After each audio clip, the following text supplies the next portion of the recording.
또한 끓는 물에는 이 클로로겐산이라고 하는 폴리페놀과 같은 좋은 성분이 다 녹아버려서 우리가 흔히 감자를 삶았을 때 삶은 물은 다 버리잖아요. 그러니까 이 감자를 삶았을 때 그 좋은 성분도 어느 정도 같이 버려진다고 보시면 될 것 같습니다. 물에 녹아서 버려지기 때문에 감자를 삶아서 먹는 방법은 그렇게 좋은 방법이 될 것 같지는 않고요. 감자를 찌게 되면 오히려 감자의 효소 활성이 늘어나면서 이 클로로겐산 함량이 더 증가한다고 해요. 그리고 우리가 흔히 많이 알고 있는 감자를 드실 때 싹난 부분 다들 많이 조심하잖아요. 하나 더 조심할 것은 싹뿐 아니라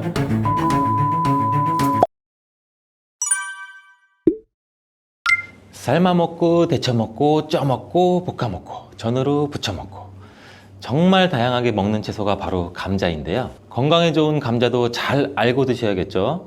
먼저 감자를 드실 때 어떤 거와 함께 먹으면 안 되고 주의해야 될 점은 무엇이 있을까요? 감자는 바나나와 함께 드시면 안 됩니다. 그 이유를 한번 알아볼까요? 바나나는 칼륨과 다양한 영양 성분 그리고 식이섬유가 풍부해 에너지 공급과 다이어트에 좋기를 소문났는데요. 감자와 절대 함께 먹으면 안 된다니 정말 생각도 못하지 않았나요?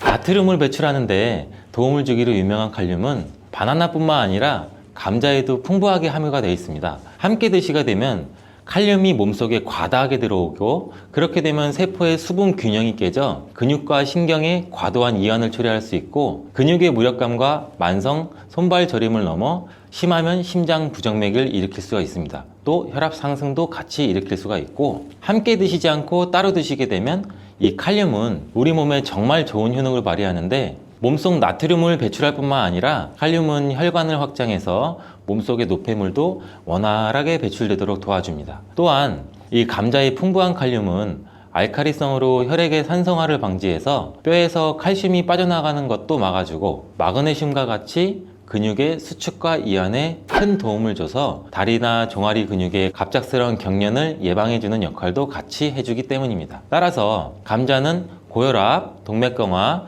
뇌졸중 이러한 심혈관 질환뿐만 아니라 뼈와 근육의 건강에도 많은 도움을 주기 때문에 정말 다양하게 조리해서 맛있게 드실 수가 있습니다. 근데 여기서 우리가 조리할 때 주의할 점도 있어요. 바로 감자전이나 감자튀김은 우리 몸에 독이 될 수 있다는 것입니다. 감자튀김이나 감자전 굉장히 맛있죠. 정말 맛있죠. 케찹에 찍어 먹고 마요네즈에 찍어 먹고. 근데 이러한 감자전이나 감자튀김이 칼로리가 굉장히 높고 비만과 심혈관 질환을 유발할 수 있는 이 트랜스 지방이 굉장히 많이 포함되어 있어서 건강에 해롭다는 사실은 굉장히 많이 들어보셨을 거예요. 이 감자를 튀기게 되면 아크릴 아마이드라는 유해 물질이 굉장히 많이 발생하게 됩니다. 튀긴 감자 굉장히 맛있는데 감자와 고구마와 같이 이러한 탄수화물이 많은 식품을 굉장히 높은 온도로 굽거나 튀길 때 생성되는 이 아크릴 아마이드는 암을 유발하고 뇌신경의 단백질을 손상시켜 알츠하이머성 치매, 파킨슨병의 위험을 증가시킨다고도 알려져 있습니다.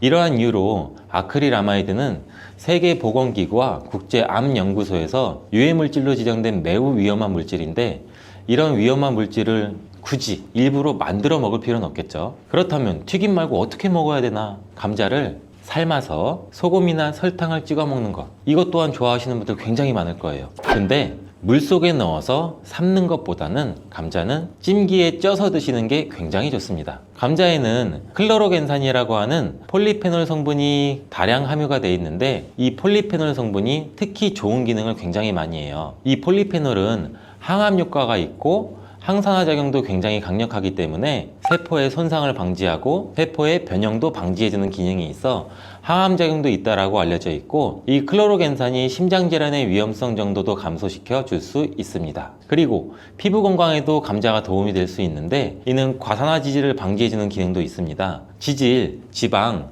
기름이 과산화되는 것을 방지하기 때문에 특히 피부주름, 피부 노화 여러분들 굉장히 많이 심각하게 생각하시고 계시잖아요. 우리 주름만 없어도 피부가 노화가 안 돼도 이 탱탱한 살도 유지할 수 있을 텐데 이거를 막아주는데 감자의 클로로겐산이 굉장히 많은 도움이 될 수가 있습니다. 그리고 다이어트에도 도움이 될 수가 있는데 이 체지방을 분해해주는 효과도 있습니다. 이 클로로겐산이 지방을 분해하기 때문에 비만 방지와 다이어트에 도움이 될 수가 있고 또한 혈당 관리에도 도움이 될 수가 있습니다. 혈당이 급격하게 올라가는 것을 이 클로로겐산이 막아주는 기능이 있기 때문에 당뇨 예방과 혈당 관리에도 도움이 될 수가 있습니다. 근데 이 클로로겐산이 감자의 속살에 있는 게 아니고 감자의 껍질에 많이 들어가 있는데요. 이 감자 껍질 1g당 클로로겐산이 1mg이 들어가 있습니다. 따라서 우리가 감자를 드실 때 감자 껍질을 잘 닦아서 감자 껍질도 같이 함께 드시는 게 더욱 좋습니다. 감자를 조리할 때 클로로겐산의 함량이 변화가 될 수도 있는데 이는 생감자 껍질 1g에 아까 클로로겐산 1mg이 들어가 있다고 제가 말씀드렸죠. 이게 감자를 삶았을 때는 클로로겐산이 1mg에서 0.6mg로 감소하고 또 오히려 찜기에 쪘을 때는 이 클로로겐산 함량이 1.6mg 정도로 높게 변형이 되고 또 구웠을 때는 가장 낮게 0.2mg 정도 그램밖에 들어있지 않습니다. 또한 끓는 물에는 이 클로로겐산이라고 하는 폴리페놀과 같은 좋은 성분이 다 녹아버려서 우리가 흔히 감자를 삶았을 때 삶은 물은 다 버리잖아요. 그러니까 이 감자를 삶았을 때 그 좋은 성분도 어느 정도 같이 버려진다고 보시면 될 것 같습니다. 물에 녹아서 버려지기 때문에 감자를 삶아서 먹는 방법은 그렇게 좋은 방법이 될 것 같지는 않고요. 감자를 찌게 되면 오히려 감자의 효소 활성이 늘어나면서 이 클로로겐산 함량이 더 증가한다고 해요. 그리고 우리가 흔히 많이 알고 있는 감자를 드실 때 싹난 부분 다들 많이 조심하잖아요. 하나 더 조심할 것은 싹뿐 아니라 이 녹색으로 변한 감자입니다. 감자 싹에는 솔라닌이라고 하는 독성 물질이 포함되어 있는데 이거는 섭취해서 안 된다는 건 이미 모두 잘 알고 계시잖아요. 근데 감자가 녹색으로 변한 거 역시 솔라닌 함량이 증가했기 때문에 섭취하지 않는 것이 좋습니다. 솔라닌은 감자와 같은 가지과 생물이 이 스스로를 방어하기 위해서 생성하는 천연 살충제라고 보시면 돼요. 이 솔라닌은 독성이 굉장히 강해서 소량 섭취만으로도 이 두통이나 복통이나 구토, 식중독 증상과 같은 것을 유발할 수 있으며 과도한 섭취는 호흡곤란까지 초래해서 매우 위험할 수 있어요. 뜨거운 열로 조리해서 우리는 솔라닌을 제거할 거야 이렇게 생각하시는 분들이 굉장히 많은데 이 솔라닌은 285도 이상으로 가열해야만 분해가 되므로 100도씨의 물로는 아무리 삶아도 이 솔라닌 독소는 없어지지 않습니다. 이러한 솔라닌은 햇빛에 노출될수록 솔라닌의 생성이 굉장히 빨라져 감자는 어두운 곳에 보관하고 싹이 난 감자뿐만 아니라 초록색으로 변한 감자도 반드시 패기 바랍니다. 여기서 감자를 보관할 때 간단한 팁을 알려드리면 보관하실 때 감자를 사과와 함께 두시면 사과에서 발생하는 이 에틸렌 가스가 감자에 싹이 나는 것을 억제해줘서 감자를 더 오래 신선하게 보관할 수 있습니다. 자, 그럼 감자 요리를 할 때 버터에 굽고 치즈를 올려 드시면 맛있잖아요. 아, 벌써 군침이 도는데 근데 이러한 버터랑 치즈가 문제가 될 수가 있어요. 그 맛으로만 본다면 감자와 치즈, 버터의 만남은 최고의 풍미를 자랑하는데 건강에는 최악이랍니다. 이 치즈와 버터를 감자 요리에 사용하게 되면 이 포화지방과 나트륨의 섭취를 증가시키게 돼서 심혈관 건강에 굉장히 안 좋은 영향을 끼칠 수가 있는데 이 치즈와 감자를 함께 드시면 맛과 식감이 아주 좋지만 고지방의 치즈는 칼로리를 증가시킬 뿐 아니라 감자의 영양 성분도 같이 파괴할 수가 있습니다. 특히 이 치즈에 들어있는 포화지방은 나쁜 콜레스테롤, 즉 LDL 콜레스테롤 수치를 높일 수가 있으며 이는 심혈관 질환의 위험도 같이 증가시킵니다. 또한 치즈에 함유된 나트륨은 혈압 상승도 유발할 수 있고 혈압이 상승하게 되면 다양한 심혈관 질환 문제도 같이 발생하게 됩니다. 따라서 저지방 또는 무지방 치즈를 선택해서 같이 곁들여 드시길 바라겠습니다. 감자와 궁합이 잘 맞는 음식에는 무엇이 있을까요? 자, 삶은 감자를 먹다 보면 우리 목 막히잖아요. 이때 우유 드시는 분들 굉장히 많으시죠. 저도 어렸을 때 감자를 설탕에 찍어 먹거나 소금에 찍어 먹고 있으면 엄마 목말라! 엄마가 물을 안 줘요. 왜 물을 안 줘? 근데 그때 엄마는 우유를 주셨어요. 저희 부모님은. 어른들의 지혜가 굉장히 대단하다고 생각해요. 저는. 이때 우유를 드시면은 아주 잘 선택한 거예요. 감자를 먹게 되면 좋은 이유 중 하나는 풍부한 단백질을 섭취할 수 있다는 건데 감자가 탄수화물 덩어리로 알려져 있는데 실제로는 고품질의 단백질도 함유하고 있어요. 이 감자의 단백질은 우유와 계란에 이어서 흡수율이 굉장히 높으며 콩보다 우수한 단백질로 여러 군데에서 평가받고 있습니다. 하지만 감자에는 비타민 A, 칼슘, 지방이 부족한데 우유가 감자의 부족한 영양 성분을 완벽하게 보충해줘요. 반면에는 우유에는 비타민 C가 부족한데 감자의 비타민 C가 풍부해서 서로의 궁합이 쿵짝쿵짝 굉장히 잘 맞는 거죠. 감자를 우유와 함께 갈아 마시거나 따뜻한 감자 스프를 만들어 드시는 것도 매우 좋습니다. 감자를 껍질째 조리해서 우유와 함께 드시면 혈당 상승 걱정 없이 우리 몸에 에너지와 영양을 충분하게 공급할 수 있습니다. 다음으로는 감자와 궁합이 잘 맞는 음식에 식초가 있습니다. 감자와 식초와의 조합은 매우 생소하지 않아요? 처음 들어보셨죠? 근데 감자에는 각종 비타민이 정말 많이 들어있는데 그 중에서도 특히 비타민 C가 풍부하게 많이 들어있어요. 감자 한 개에는 비타민 C 우리가 섭취하는 하루 권장 섭취량의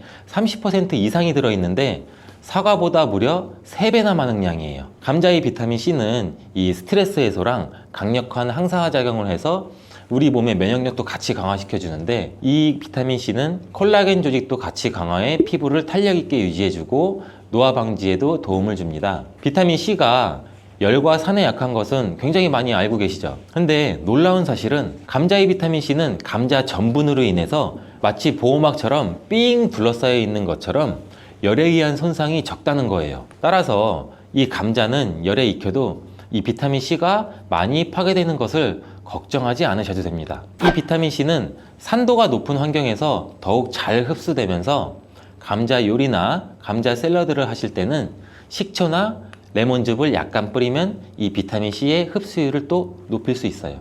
양파 또한 감자랑 함께 드시면 보약이 되는데 이 감자가 위 건강에 좋다는 사실을 알고 계시나요?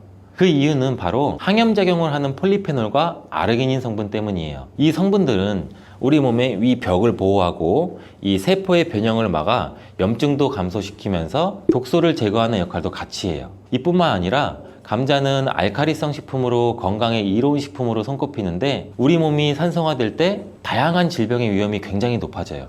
특히 혈액 중에 산도가 올라가게 되면 염증이 발생하고 이 염증은 다양한 질환도 유발시키고 이 염증이 암과 다른 질병으로도 발전한 가능성이 있기 때문입니다. 그렇기 때문에 이 알칼리 식품인 감자를 섭취를 해서 우리 몸을 중화시켜서 질병을 예방할 수도 있습니다. 양파는 감자와 마찬가지로 알칼리성 음식으로 인정받아서 감자의 항염 및 항암 효과를 강화하는 뛰어난 시너지를 보여주는데 이 혈관 청소부라고 불리는 양파는 혈관 벽을 강화시켜주고 염증도 효과적으로 제거해줍니다. 또한 감자에 포함된 비타민의 흡수율을 높여줘 감자의 효능도 극대화시켜줄 수 있습니다. 자, 감자와 같이 먹으면 좋은 음식 중 또 다른 한 가지는 토메이토입니다. 이 토마토가 건강에 이로운 슈퍼푸드라는 사실은 여러분들 누구나 다 알고 계시잖아요. 이런 토마토는 감자와 함께 드시면 정말 보약과 같은 효능을 발휘하게 되는데요. 토마토와 감자를 함께 섭취하는 것은 항산화 물질과 비타민의 섭취를 증가시키며 특히 토마토의 라이코펜과 감자의 비타민 C는 함께 작용해서 신체의 항산화 작용을 극대화시켜줍니다. 이 둘의 만남은 우리 면역 체계를 강화시켜주고 염증도 감소시켜서 전반적인 우리 몸의 건강을 증진하는 데 도움을 줄 수 있습니다. 이 토마토와 감자는 심혈관 건강을 강화하고 혈압을 조절하는 데 도움도 줄 수 있는데 이 풍부한 섬유질과 항산화 물질은 장내 환경도 개선해 주기도 합니다. 또한 콩과 식물들도 감자와 함께 먹으면 정말 좋은데요. 이들은 함께 먹으면 균형 잡힌 영양 성분을 섭취하게 됩니다. 이 콩과 식물은 식물성 단백질, 섬유질, 철분, 마그네슘과 여러 비타민을 포함해서 심혈관을 건강하게 해주고 소화기관의 건강 개선과 혈당 조절에 훌륭한 효능을 발휘합니다. 따라서 당뇨병도 예방할 수 있고 혈당을 조절해주면 혈관이 건강하게 유지되고 혈관의 건강은 또 치매 예방에도 큰 역할을 해주는 거예요. 콩과 식물과 감자를 함께 섭취하는 것은 이 단백질과 필수 미네랄의 훌륭한 조합을 만들어주기도 해요. 포만감을 유지시켜주고 장기적인 에너지 공급도 지원하고 감자의 복합 탄수화물과 잘 어울려 식후에 급격한 혈당 상승도 억제해줍니다. 오늘은 감자에 대해서 알아봤는데요. 오늘 저녁 반찬은 감자를 곁들여 먹는 것이 어떨까요? 이렇게 노랗게 변한 바나나는 색깔만 변한 것이 아니라 성분에도 변화가 생기게 돼요. 당뇨에 도움이 되는 저항성 전분은 점점 줄어들고 포도당과 과당 같은 당분은 점점 늘어나게 되는 거죠. 바나나는 속살이 부드럽고 달콤해서 남녀노소 누구나 좋아하는 과일 중 하나죠. 먹기도 편하고 다이어트에도 좋다고 알려지면서 굉장히 많은 분들이 먹게 되는 과일이 바로 바나나죠. 이 바나나도 함께 먹으면 보약이 되는 궁합이 좋은 음식이 있고 또 함께 먹으면 오히려 독이 되는 음식도 있답니다. 오늘 영상을 통해 이 바나나의 효능, 함께 먹으면 안 되는 음식, 함께 먹으면 보약이 되는 음식, 그리고 바나나의 보관 방법까지 바나나에 대한 모든 것을 알아가시기 바랍니다. 바나나가 어떤 상태일 때를 가장 좋아하시나요, 여러분들? 저는 이쁘게 노란색으로 숙성되었을 때 먹는 것을 굉장히 좋아하는데, 그 이유는 초록색일 때는 아직 단맛도 조금 덜하고 식감도 약간 서걱서걱하고 약간 맛이 없는 것 같고, 근데 또 갈색의 반점이 생기면 왠지 먹기에도 좀 찝찝하고 시간이 더 지나면 상한 것처럼 무르고 이런 생각도 들어서 먹기에 좀 꺼려지는데, 근데 초록색 바나나, 노란색 바나나, 갈색 바나나 각각의 영양소가 달라진다는 사실 알고 계시나요? 먼저 초록색 바나나는 덜 익은 바나나는 맞아요. 근데 그렇다고 못 먹는 바나나는 아니에요. 단맛이 약간 적은데 그 대신에 건강에 도움이 되는 성분도 들어있어요. 바로 당뇨 환자에게 도움이 됩니다. 초록색 바나나가 당뇨 환자에 도움이 된다고? 이 초록색 바나나는 소장에서 분해가 되지 않고 대장까지 내려가서 대장의 미생물에 의해 분해되는 이 저항성 전분이란 게 풍부해요. 이 저항성 전분은 이 아밀로스가 많은 탄수화물을 말하는데, 이 아밀로스가 포도당으로 분해가 잘 되지 않아서 이 포도당이 소장에서 흡수가 그럼 더 안 되겠죠. 그래서 그 결과 혈당이 급격히 오르는 것도 막아주는 역할을 해요. 이렇게 분해가 잘 되지 않고 남아있는 식이섬유가 많은 저항성 전분이 많은 음식들은 결국에는 우리 장에 유산균의 먹이가 되죠. 그래서 우리 장에 장내 세균총을 건강하게 만들 수가 있고, 이로 인해서 또 인슐린 감수성도 풍부하게 해주고 면역력에도 긍정적인 효과를 나타낼 수가 있어요. 이 당뇨 환자분들이 바나나가 단맛이 좋은 열대과일이라서 못 드시는 것으로 생각하시는데, 앞서 말씀드린 이유로 이 초록 바나나를 드시면 굉장히 도움이 됩니다. 그리고 이 초록 바나나는 소화되는 시간이 노란 바나나에 비해서 길기 때문에 이 포만감도 오래 유지시켜줘서 다이어트하는 식단에도 도움을 줄 수가 있어요. 이 저항성 전분은 이런 효능들로 인해서 비만 당뇨를 예방할 뿐 아니라 대장암도 예방하는 것으로 알려져 있어요. 단 한 가지 주의할 점은 이 과민성 대장 증후군이 있으신 분들이 초록색 바나나를 드시면 오히려 증상이 더 악화될 수 있으니 이 점은 주의해 주시길 바래요. 자, 두 번째로 노란 바나나인데, 이 초록 바나나가 노란색으로 변할 수 있는 이유는 바로 그 에틸렌가스 때문이에요. 나무에서 똑 떨어진 바나나는 이 꼭지에서 에틸렌가스라는 물질이 분비가 되는데, 이때 이 초록색을 띠게 만드는 이 클로로필이라는 색소가 에틸렌가스에 의해서 분해가 돼서 점점 노란색으로 변해가는 거예요. 이렇게 노랗게 변한 바나나는 색깔만 변한 것이 아니라 성분에도 변화가 생기게 돼요. 당뇨에 도움이 되는 저항성 전분은 점점 줄어들고 포도당과 과당 같은 당분은 점점 늘어나게 되는 거죠. 그렇기 때문에 초록색 바나나보다 노란색 바나나가 훨씬 더 단맛이 좋아지게 되는 이유죠. 식감도 더 부드러워지게 되고 향도, 단향도 더욱 강해지고 소화도 초록색 바나나보다 더 잘 되게 돼요. 또 항산화 성분인 비타민 C와 비타민 E 그리고 식이섬유의 양도 풍부해져요. 노란색 바나나에서 시간이 지나면 갈색의 반점이 또 점점 생기기 시작하는데, 이 반점을 슈가 스팟이라고 해요. 이름처럼 바나나의 당분 함량이 점점 높아지면서 당분이 농축돼서 만들어지는 건데, 바나나가 상한 게 아닌가, 이 갈색 반점을 보면 간혹 오해하시는 분들도 있는데 색깔이 변했을 뿐이지 상한 것은 아니에요.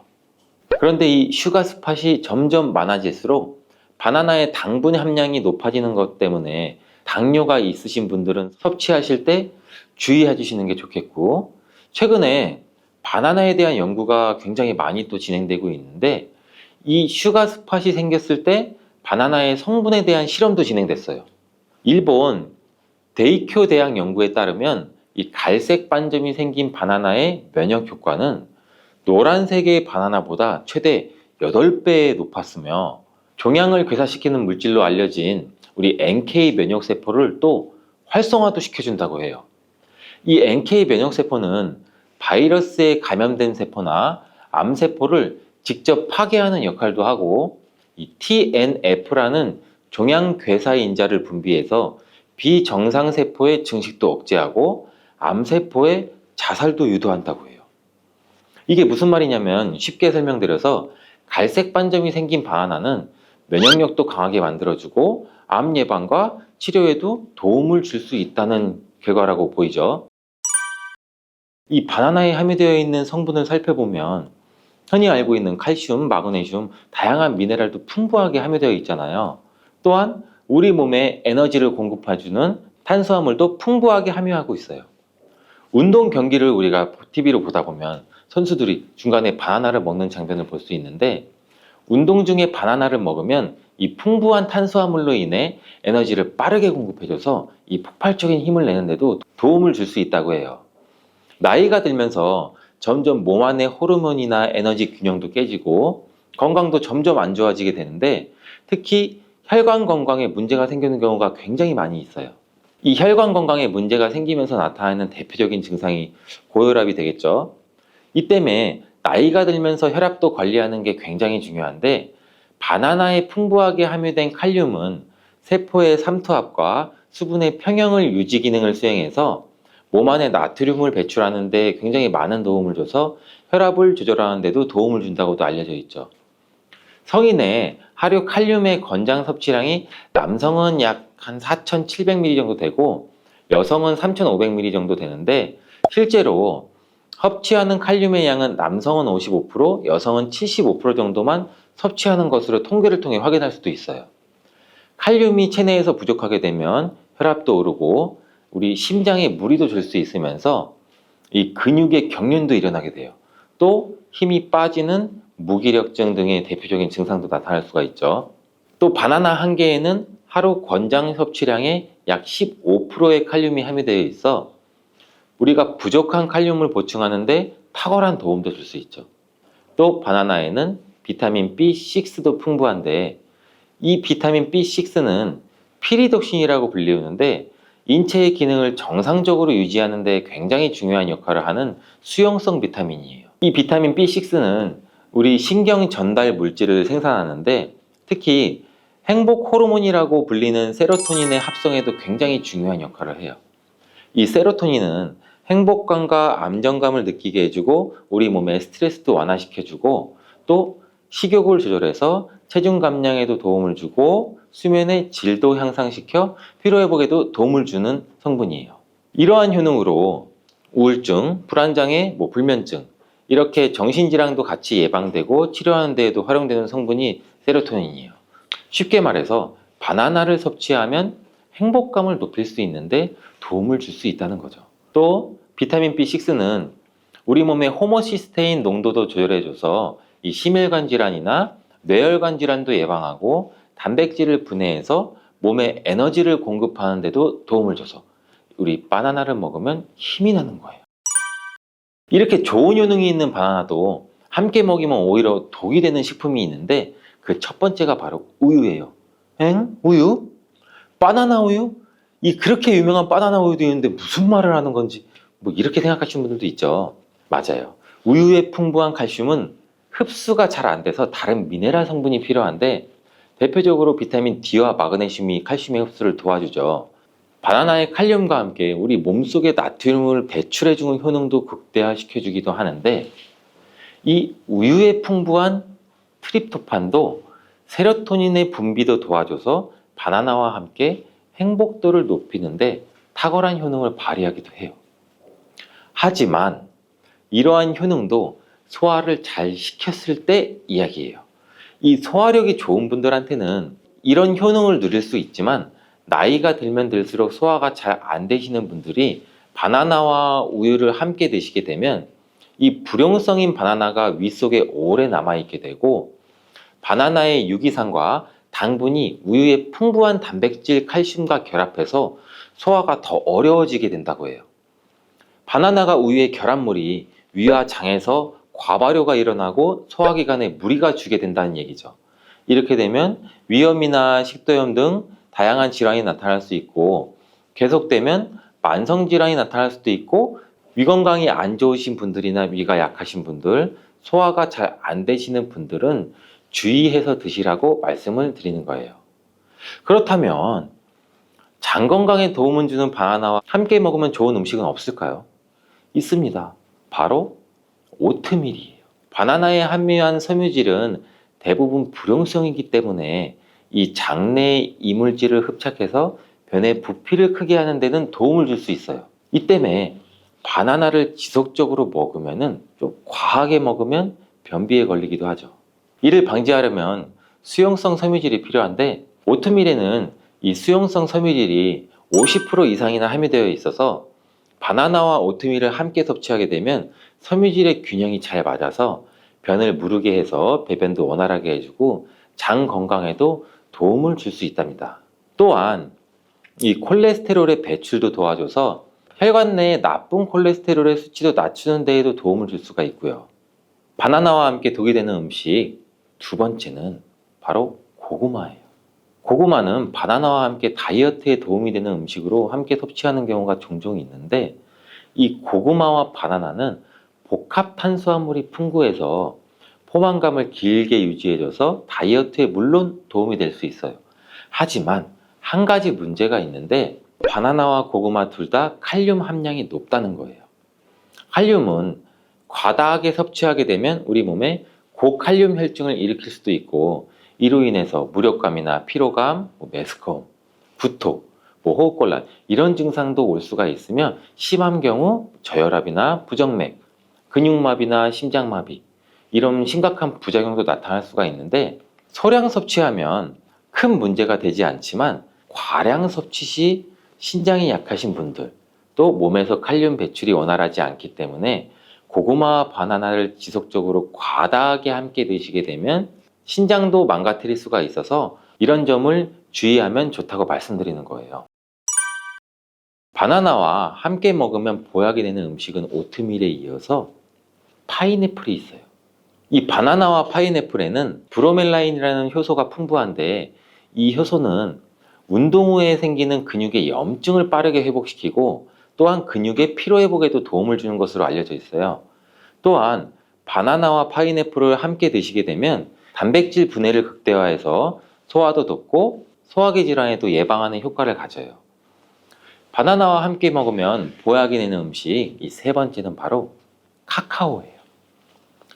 바나나는 이 도파민이라는 신경을 자극하는 물질이 많이 함유가 되어 있는데, 카카오에는 이 도파민 생성의 원료가 되는 아미노산이 풍부해서 카카오와 바나나를 함께 드시면 이 행복도를 높이는 효능이 극대화가 될 수가 있어요.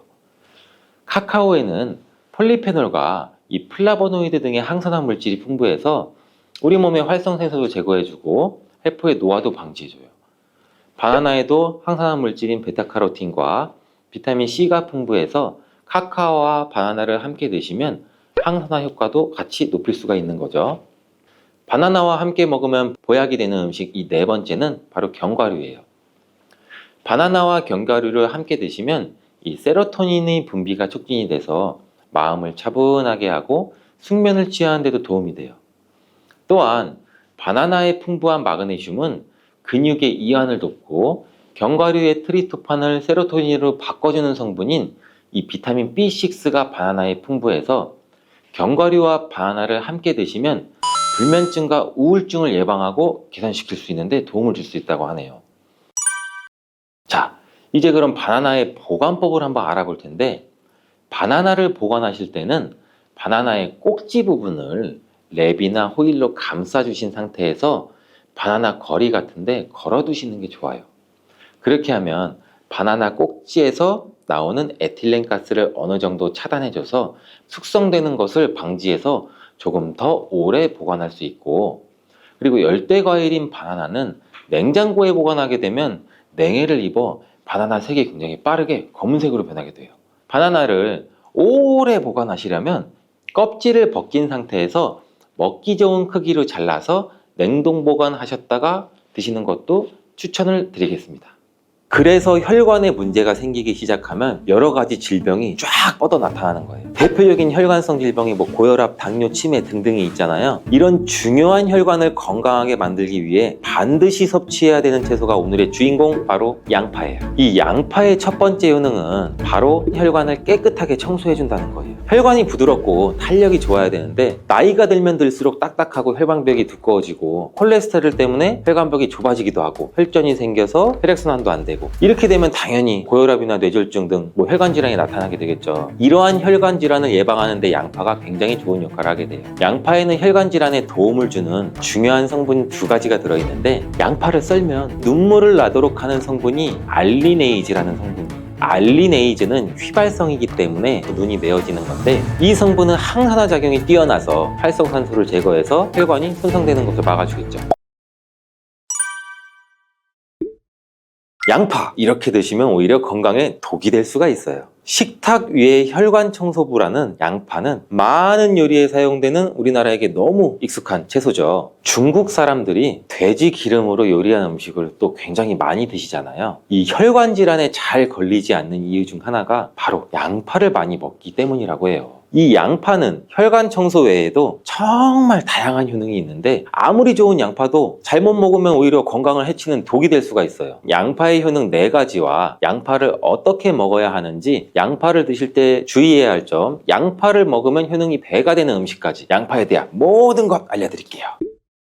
나이가 들면서 가장 신경 써야 할 부분이 저는 혈관 건강이 아닌가 싶어요. 노화가 진행되면서 당연히 우리 세포나 혈관의 노화도 진행이 되는데, 사람 몸의 혈관의 길이가 무려 약 10만 킬로미터, 무려 우리 지구 지름이 약 4만 킬로 정도 된다고 하는데, 지구를 2바퀴나 돌 수 있는 길이에요. 이렇게 긴 혈관이 우리 몸속에 있는데 온몸 구석구석 혈관이 그럼 닿지 않는 데가 없겠죠. 그래서 혈관에 문제가 생기기 시작하면 여러 가지 질병이 쫙 뻗어 나타나는 거예요. 대표적인 혈관성 질병이 고혈압, 당뇨, 치매 등등이 있잖아요. 이런 중요한 혈관을 건강하게 만들기 위해 반드시 섭취해야 되는 채소가 오늘의 주인공, 바로 양파예요. 이 양파의 첫 번째 효능은 바로 혈관을 깨끗하게 청소해준다는 거예요. 혈관이 부드럽고 탄력이 좋아야 되는데 나이가 들면 들수록 딱딱하고 혈관벽이 두꺼워지고 콜레스테롤 때문에 혈관벽이 좁아지기도 하고 혈전이 생겨서 혈액순환도 안 되고, 이렇게 되면 당연히 고혈압이나 뇌졸중 등 혈관 질환이 나타나게 되겠죠. 이러한 혈관 질환을 예방하는 데 양파가 굉장히 좋은 역할을 하게 돼요. 양파에는 혈관 질환에 도움을 주는 중요한 성분 2가지가 들어있는데, 양파를 썰면 눈물을 나도록 하는 성분이 알리네이즈라는 성분이에요. 알리네이즈는 휘발성이기 때문에 눈이 메어지는 건데, 이 성분은 항산화 작용이 뛰어나서 활성산소를 제거해서 혈관이 손상되는 것을 막아주겠죠. 노화도 방지해주고, 이 혈액이 뭉치는 현상도 억제하고 혈액순환도 원활하게 해주는데 도움을 줘서 혈중 콜레스테롤 수치도 낮춰주는데 도움을 주고, 혈관질환, 고혈압, 동맥경화 같은 이런 질환도 예방하는데 많은 도움을 줄 수 있다고 해요. 이뿐 아니라 혈당 조절에도 도움을 줘서 당뇨를 예방하는 데에도 효과가 있는 것으로 알려져 있어요. 양파에는 또 2021년 1년 동안 2300편의 논문이 나올 정도로 주목받고 있는 성분이 있는데, 바로 퀘르세틴이라는 성분이에요. 퀘르세틴은 그만큼 많은 효능이 있고 계속해서 지금도 효능들이 발견되고 있어요. 양파에는 이 퀘르세틴이 정말 많이 함유가 되고 있는데, 퀘르세틴의 많은 효능 중 가장 큰 효능이 바로 혈관을 깨끗하게 청소해준다는 거예요. 또한 강력한 항산화 물질인데, 활성산소가 많으면 혈관 세포도 손상시키고 노화시킨다고 말씀드렸잖아요. 각종 질병을 일으키는 원인을 제공하기도 하는 활성산소를 제거해줘서 혈관을 건강하게 도와주는 것이에요.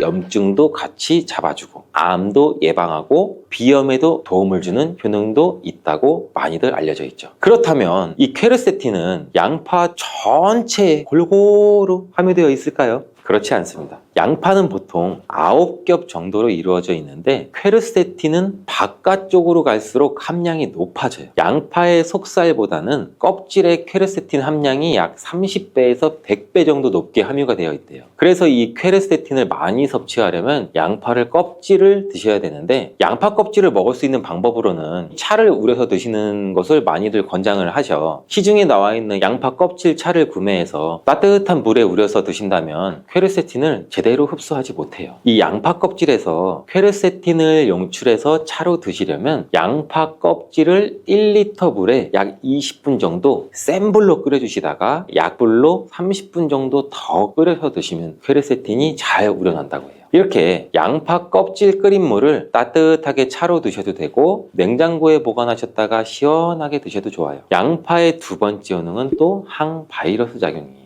우리 장염이나 감기 또 바이러스성 대상포진 걸리셨다면 양파를 드시면 도움을 받을 수 있어요. 이런 증상이 있으시면 우리 몸이 바이러스에 감염이 되었다는 건데 양파에 퀘르세틴이라는 성분이 많이 함유되어 있다고 했잖아요. 바로 이 퀘르세틴의 효능 중 바이러스를 사면시켜주는 효능이 있기 때문에 도움을 받을 수가 있어요. 감기 독감과 같은 이 호흡기 바이러스에 특히 효능이 좋은 것으로 알려져 있는데 이 효능은 비타민 C와 함께 드시면 또 효과가 극대화되는데 양파에는 비타민 C도 함유가 되어 있어요. 항바이러스 효과가 굉장히 뛰어나겠죠. 또 양파에는 알리신이라는 성분도 풍부하게 함유가 되어 있는데 이 성분도 항균 작용이 뛰어나서 퀘르세틴과 함께 몸에 들어오는 바이러스와 균들을 차단해줘서 우리 몸을 건강하게 유지시켜주는데 큰 역할을 할 수가 있죠. 또 양파의 세 번째 효능은 당뇨를 예방하고 혈당을 조절해준다는 것이에요. 당뇨는 췌장에서 인슐린 분비가 제대로 되지 않거나 인슐린의 역할을 제대로 하지 못할 때 발생하게 되잖아요. 높은 혈당이 지속되면 고혈당이라고 하고 낮은 혈당이 지속되면 저혈당이라고 하죠. 이런 상태가 지속되는 것을 당뇨병이라고 하는데 이럴 때 혈당을 조절해주는 성분이 바로 인슐린인데 이 인슐린은 혈당 수치를 적절하게 유지하는 역할을 해줄 뿐 아니라 남는 포도당을 지방으로 저장하는 역할도 해줘요. 또 양파에는 크롬이라는 성분, 미네랄이 풍부한데 크롬은 천연 인슐린이라는 별명이 있을 정도로 혈당을 조절하는데 탁월한 효능도 가지고 있어요. 혈당 조절 건강기능식품을 보시면 빠지지 않고 크롬이 함유되어 있는 걸 보실 수가 있죠. 또한 포도당 대사의 항상성도 유지를 시켜주고 혈전이 생기는 것도 방지해주고 혈액순환도 원활하게 하는데 도움을 줄 수가 있어요.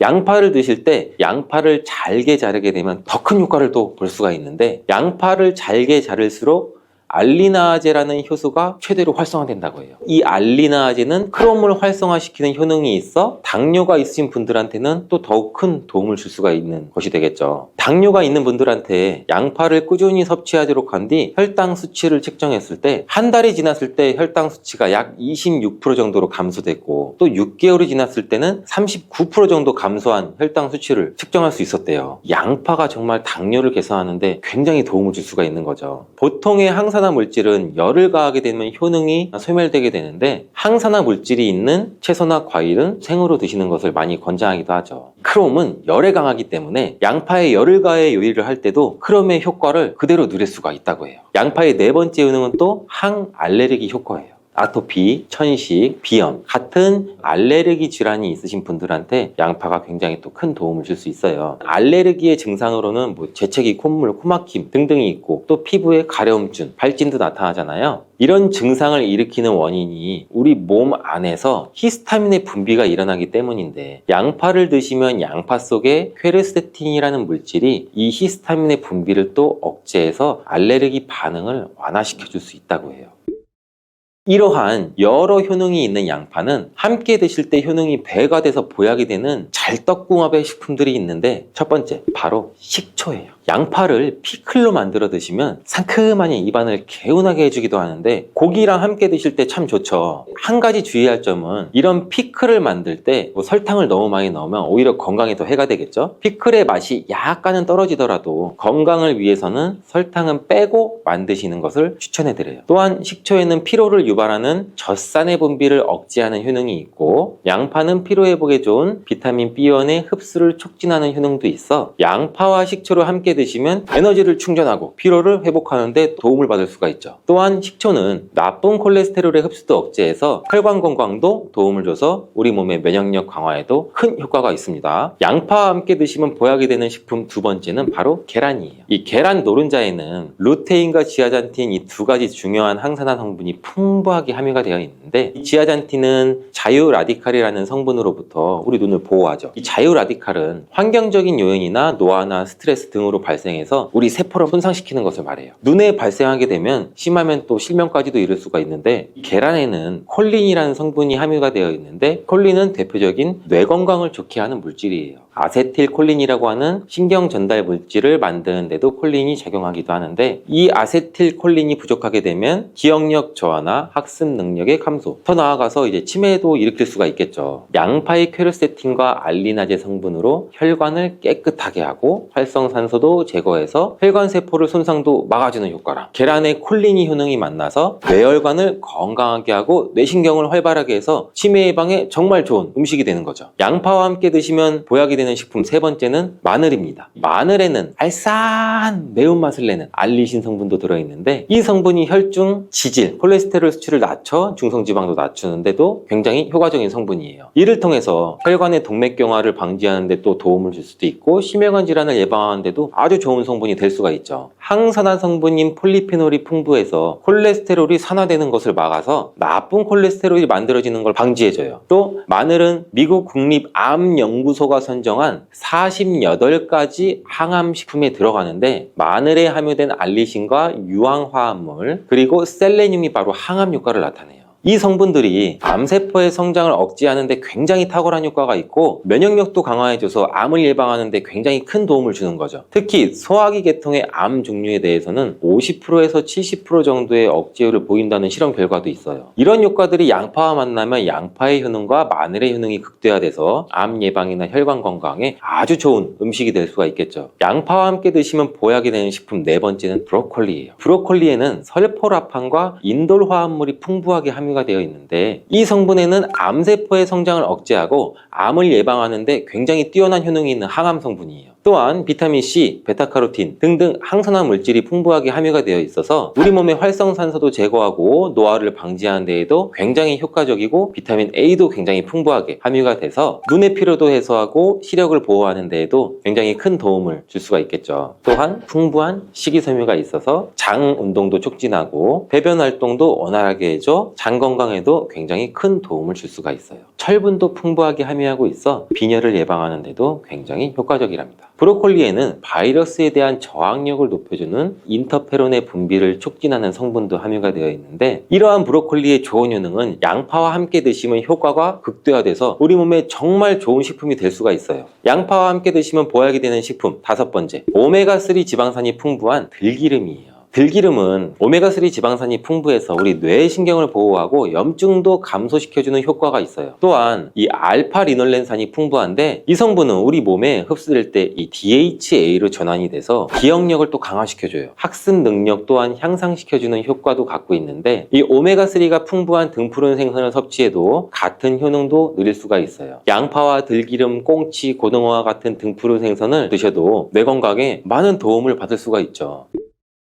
이렇게 몸에 좋은 양파도 드실 때 주의하셔야 되는 분들이 있는데, 첫 번째는 동맥경화를 치료하는 와파린 나트륨이라는 성분의 항응고제를 드시는 분들이에요. 혈전 형성을 방지하는 약과 혈액을 묽게 하는 양파를 같이 드시면 오히려 출혈의 위험이 있으니 주의해서 드시길 바라고요. 두 번째는 소화불량이 있으면서 가스가 잘 차시는 분들은 또 양파를 많이 드시면 안 돼요. 이 양파가 장 건강에 도움이 된다고 해서 양파를 드셨는데 오히려 가스가 차고 속이 불편하신 분들도 있으신데, 이런 분들은 양파를 드실 때 주의해서 조금만 드시길 바래요. 체질적으로 양파와 또 맞지 않는 분들이 있을 수가 있어요. 세 번째로는 간이 약한 분들이에요. 이런 분들은 양파 좋다고 양파를 많이 드시게 되면 오히려 간에 부담이 될 수 있고 간 건강도 해칠 수가 있어요. 네 번째는 양파를 드시면 혀에 백태가 끼고 기미가 올라오는 것이 발견되시면 양파를 드시지 않는 것이 좋아요. 다섯 번째, 정말 중요한 내용인데요. 건강에 좋다고 양파즙 많이 내려 드시는 분들 많죠. 근데 혈당 관리를 해야 되는 당뇨가 있으신 분들과 신장이 안 좋으신 분들은 절대 양파즙을 많이 드시면 안 돼요. 양파즙을 내게 되면 이 농축이 돼서 당도도 같이 올라가요. 그리고 즙 상태로 드시게 되면 흡수도 굉장히 빨라서 혈당이 또 급격하게 올라갈 수가 있고, 양파즙에는 칼륨의 함량도 높은데 당뇨 환자뿐 아니라 신장이 안 좋은 분들이 양파를 마시면 칼륨이 신장에 무리를 줘서 건강이 더욱 악화될 수가 있어요. 칼륨이 잘 배출되지 않아서 몸에 쌓이면 심장에까지도 무리를 주게 되고 심하면 돌연사의 원인이 될 수도 있죠. 국제의학 바이오저널의 연구에 따르면 블루베리의 이 폴리페놀 성분과 우유의 단백질의 이 친화성 때문에 블루베리와 우유를 함께 먹게 되면 블루베리의 항산화 성분이 대부분 파괴된다고 발표했어요. 그리고 우유에 함유된 칼슘은 블루베리의 이 안토시아닌 성분과 만나면 킬레이터가 된다는데 이것은 둘이 결합해서 덩어리를 만든다는 거예요. 그러면 당연히 불용성 물질이 되겠고 침전물이 생기고 우리 몸에서 녹거나 흡수가 되지 않겠죠. 그래서 몸 밖으로 배출이 된다는 소리예요. 이 과정에서 우리 몸에 머물면서 소화되지 않기 때문에 위와 장에 굉장히 큰 부담을 줄 수가 있고 이 때문에 블루베리와 우유를 자주 섭취하거나 위와 장이 약하신 분들이 드실 경우에는 위장에 염증도 유발할 수 있고 위장관 질환이 생길 수가 있겠죠. 특히 신체 기능이 많이 떨어져 있고 나이가 많이 드신 분들이 이렇게 지속적으로 계속 드시면 위장이 안 좋을 수 있으니 주의해서 드시길 바래요. 블루베리 주스를 만들어 드실 때는 우유 대신 오트밀이나 물을 첨가해서 드시는 게 좋겠죠. 우유가 블루베리와 맞지 않는다고 해서 요거트도 맞지 않는다는 것은 아니에요. 요거트는 발효 과정을 거쳐 단백질이 쉽게 분해되기 때문에 항산화 성분의 흡수율을 오히려 높여줘요. 요거트에 냉동 블루베리를 얹어서 먹는 것은 좋은 블루베리를 먹는 방법이 되겠습니다. 블루베리를 드실 때 주의하셔야 할 분들도 있어요. 블루베리에는 살리실산이라는 성분이 있는데 이것 때문에 알레르기 반응을 일으키시는 분들이 간혹 있거든요. 블루베리는 세계 10대 건강식품에 들어갈 만큼 우리 몸을 건강하게 하는데 굉장히 큰 도움이 되는 과일이에요. 최근 10년간 소비량이 가장 많이 늘어난 과일이기도 한데 특히 50대 이상에서 굉장히 급속도로 섭취량이 늘어나고 있대요. 이렇게 섭취량이 급속도로 올라가고 있는 이유는 블루베리가 먹기에도 편하고 건강에도 좋다고 알려지고 있기 때문인데 냉동 블루베리의 판매량도 요새 굉장히 많이 증가되고 있다고 해요. 냉동 블루베리를 씻지 않고 그냥 드시는 분들이 또 굉장히 많아지고 있어요. 누구는 그냥 먹어도 돼. 어떤 사람은 반드시 씻어 먹어야 돼. 의견이 굉장히 분분해요. 영상을 통해서 제가 블루베리 먹는 방법과 블루베리 효능, 함께 먹으면 안 되는 음식과 함께 먹으면 좋은 음식까지 블루베리에 대한 모든 것 제가 지금 알려드릴게요. 먼저 냉동 블루베리를 씻어야 되느냐 그냥 먹어도 되느냐 제가 정리해 드릴게요. 결론부터 말하자면 씻어서 드시는 것이 안전하다입니다. 먼저 냉동 블루베리를 구입하셨다면 식품의 유형을 한번 확인하시기 바래요. 식품 유형에 과체 가공품이라고 적혀 있다면 씻어서 냉동한 블루베리이기 때문에 그냥 드셔도 되시긴 해요. 근데 식품 유형에 농산물이라고 표기가 되어 있다면 이것은 씻지 않고 냉동되어 유통된 블루베리이기 때문에 반드시 씻어서 드시는 게 좋아요. 근데 간혹 식품 유형이 표기가 되어 있지 않은 제품들도 있는데 이런 제품은 당연히 씻어 드시는 게 좋겠죠. 2022년 한국소비자연맹에서 현재 시중에 판매되고 있는 냉동과일, 블루베리, 망고, 딸기 등등 제품을 선정해서 안전성 평가를 했는데 과체 가공품 같은 세척과일 제품에서 미생물, 잔류농약, 곰팡이, 독소 등의 검사에서 규격 기준에는 적합하긴 했지만 이 미생물과 잔류농약이 검출된 제품들도 있었어요. 이 자료를 바탕으로 한다면 이 냉동 블루베리 제품도 이미 씻어서 유통이 되고 있다고 할지라도 한 번 정도는 씻어 드시는 게 좋겠어요. 블루베리 씻는 방법은 흐르는 물에 약 30초 정도만 씻어주면 되는데 깨끗이 빡빡 씻는다고 블루베리를 물에 오래 담가두거나 흐르는 물에서도 오래 씻으면 안 돼요. 블루베리에 함유된 안토시아닌 성분은 수용성이기 때문에 영양소가 다 빠져나가 버릴 수 있어요. 잔류 농약 또한 수용성이기 때문에 흐르는 물에 약 30초 정도만 씻어도 충분하니 걱정 말고 드셔도 괜찮습니다. 블루베리는 특별히 생과일보다 냉동 블루베리가 이 안토시아닌 함량이 높다고 해요. 이 시드니의 뉴사우스 웨일즈 대학의 연구진이 블루베리를 건조, 냉장, 냉동했을 때 핵심 영양소가 어떻게 변화되는지 실험을 했는데 안토시아닌의 함량이 블루베리 1g당 생과일일 때는 7.2mg, 냉장 보관했다가 2주가 지났을 때는 5.7mg로 줄었고 건조했을 때는 4.3mg로 더욱 줄었대요. 근데 냉동 한 달 후에는 8.1mg으로 오히려 생과일 때보다 늘어났고 냉동 3달이 지나자 7.9mg로 소폭 줄었지만 역시 생과일 때보다 많은 함량이 확인되었다고 해요. 실험 결과로만 보면 블루베리는 냉동으로 드시는 것이 가장 많은 영양분을 섭취할 수 있다는 말이 되겠네요. 추가로 눈 건강이나 심혈관 질환, 당뇨 등에 도움이 많이 되는 시중에 이 안토시아닌 함량이 개런티된 영양제도 많이 나와 있으니 꼭 블루베리나 빌베리와 같은 영양제를 드시려면 건강기능 식품으로 제조된 안토시아닌이 최소 50mg 개런티된 제품을 드시는 게 굉장히 좋겠죠. 그렇다면 그렇다면 다른 채소나 과일은 냉동했을 때 핵심 영양소의 함량이 어떻게 될까요? 이 영양소에 따라 보존력이 강한 것도 있고 약한 것도 있는데, 딸기의 한 종류인 이 라즈베리는 폴리페놀 성분이 핵심 영양소예요. 생과일일 때보다 냉동일 때가 킬로그램당 폴리페놀 함량이 약 100mg 정도 상승하는 것으로 나타났고, 당근의 경우에는 핵심 영양소가 이 베타카로틴이라는 거 많이들 알고 계시잖아요. 냉동 보관했을 때 3개월이 지나면 베타카로틴의 함량이 현저히 떨어져요. 이렇듯 냉동 채소, 냉동 과일은 핵심 영양 성분에 따라서 함량이 높아질 수도 있고 낮아질 수도 있어요. 냉동 블루베리를 구입하셔서 보관할 때는 주의사항이 있어요. 판매되는 냉동 블루베리는 대량으로 포장되어 있는데 한 번에 드실 수가 없는 양으로 포장이 되어 있어요. 냉동 블루베리는 해동해서 드시게 되면 녹으면서 안토시아닌까지 함께 녹아 나오기 때문에 냉동실에서 꺼내 바로 드시는 게 가장 좋아요. 혹시나 해동이 되었다면 다시 냉동하시면 안 돼요. 해동이 되면서 미생물이 증식을 하게 되고 그 상태로 냉동을 하면 미생물까지 함께 냉동이 돼요. 그것을 드시면 당연히 복통이나 설사나 이런 걸 유발할 수가 있겠죠.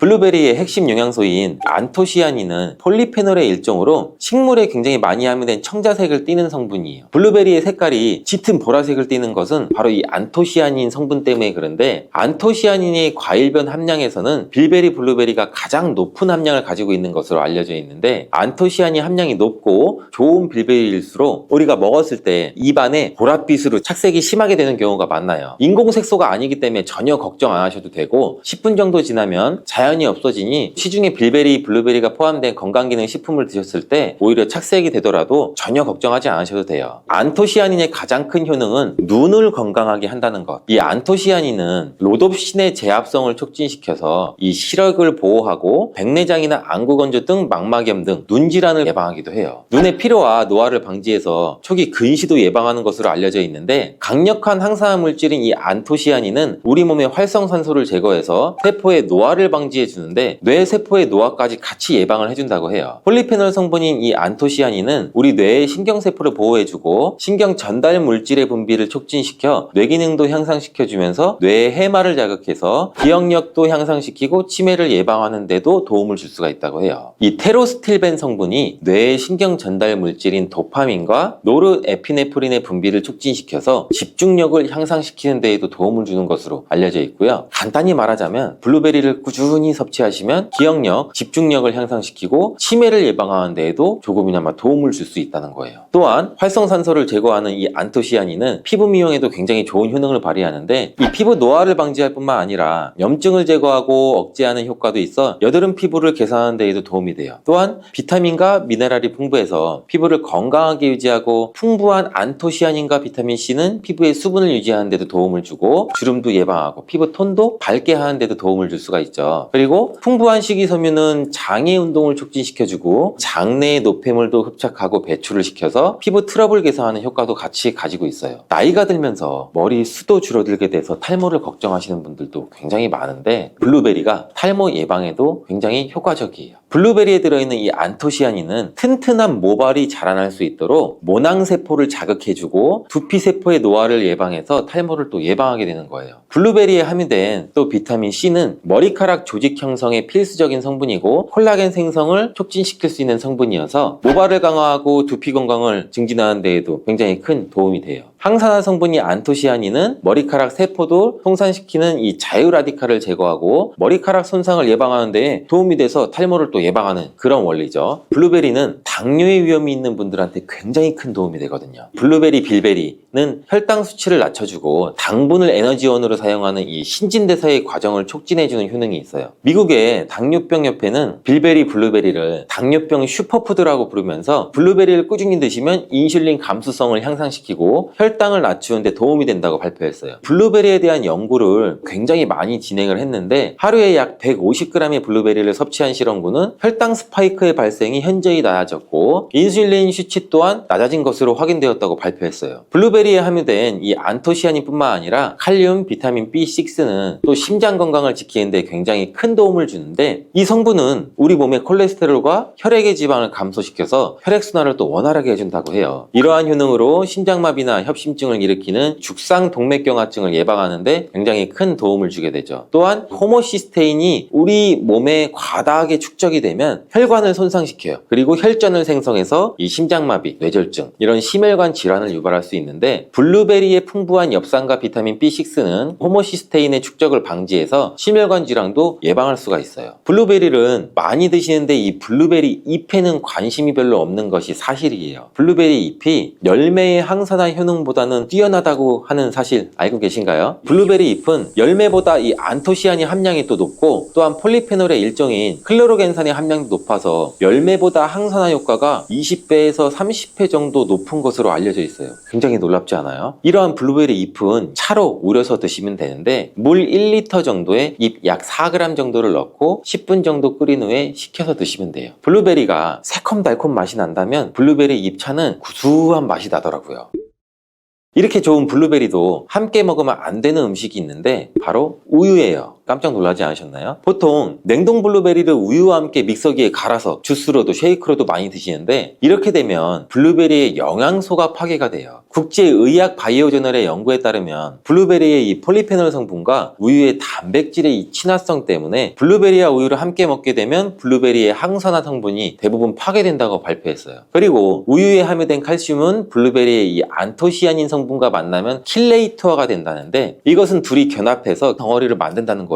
그러면 당연히 불용성 물질이 되겠고 침전물이 생기고 우리 몸에서 녹거나 흡수가 되지 않겠죠. 그래서 몸 밖으로 배출이 된다는 소리예요. 이 과정에서 우리 몸에 머물면서 소화되지 않기 때문에 위와 장에 굉장히 큰 부담을 줄 수가 있고, 이 때문에 블루베리와 우유를 자주 섭취하거나 위와 장이 약하신 분들이 드실 경우에는 위장에 염증도 유발할 수 있고 위장관 질환이 생길 수가 있겠죠. 특히 신체 기능이 많이 떨어져 있고 나이가 많이 드신 분들이 이렇게 지속적으로 계속 드시면 위장에 안 좋을 수 있으니 주의해서 드시길 바래요. 블루베리 주스를 만들어 드실 때는 우유 대신 오트밀이나 물을 첨가해서 드시는 게 좋겠죠. 우유가 블루베리와 맞지 않는다고 해서 요거트도 맞지 않는다는 것은 아니에요. 요거트는 발효 과정을 거쳐 단백질이 쉽게 분해되기 때문에 항산화 성분의 흡수율을 오히려 높여줘요. 요거트에 냉동 블루베리를 얹어서 먹는 것은 좋은 블루베리를 먹는 방법이 되겠습니다. 블루베리를 드실 때 주의하셔야 할 분들도 있어요. 블루베리에는 살리실산이라는 성분이 있는데 이것 때문에 알레르기 반응을 일으키는 분들이 간혹 있거든요. 블루베리를 드시면 입술이 붓거나 간지럽거나 복통과 설사의 증상이 나타난다면 즉시 블루베리 섭취를 중단하셔야 돼요. 그리고 블루베리에는 혈액을 묽게 만드는 비타민 K가 풍부하게 함유되어 있는데, 심장질환이나 뇌혈관 질환으로 이미 아스피린과 같은 혈전 용해제를 복용하시고 계신 분들이 블루베리를 과다하게 섭취하게 되면 문제가 발생할 수 있으니 적당히 드시길 바래요. 또한 사람에 따라서 블루베리가 일시적으로 혈당을 낮추는 효과도 가지고 있기 때문에 당뇨가 있는 분들이 블루베리를 과하게 섭취할 경우에는 저혈당 증세도 나타날 수 있어요. 어떤 음식이든 각자 우리 몸의 체질에 맞게 드시는 게 가장 좋겠죠.